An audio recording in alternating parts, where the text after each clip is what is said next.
अरे ये भौजी खोला हो के बढ़िया। अरे ना खोलन के बढ़िया हो। अरे काहे हो? रंग लगा दे बाबू। अरे ना लगा पहले खोला तो। अरे बढ़िया खोला।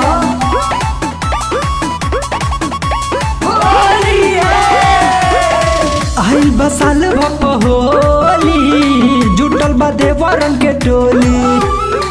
आइल बसाल भप होली जुटल बा देवरन के टोली। रंगे द चोली भौजी कहले अब दिया है, कहले अब दिया है, कहले अब दिया है। खोलब न देवरू हमहू के बढ़िया डलबट पाला लगी चोली भीतरिया। खोलब न देवरू हमहू के बढ़िया डलबट पाला लगी चोली भीतरिया।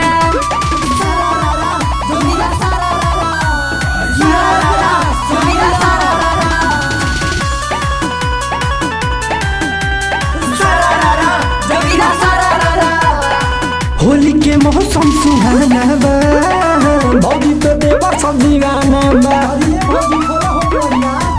ना ना ना ना ना होली के मौसम सुहाना बा भौजी तो देवा सब्जी गाना बा। ले ले बड़ा देवरू लंबा पीछे करिया।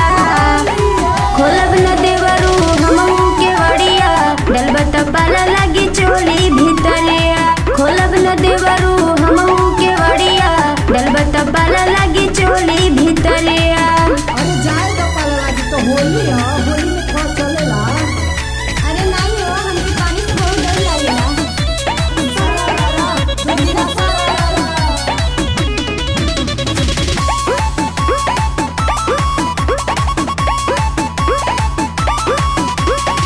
मरतरु भौजी भाव ज्यादा हो डाल भमरा में तो यादा हो। मरतरु भौजी भाव ज्यादा हो डाल भमरा में तो यादा हो। सूरज रज लुटा होली में लहरिया।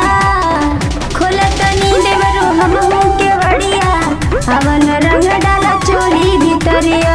खोलत नी देवरू हमहू के बढ़िया हवन रंग डाला चोली भीतरिया। आइल बसाल भप होली जुटल बा देवरन के टोली। रंगे द चोली भौजी कहले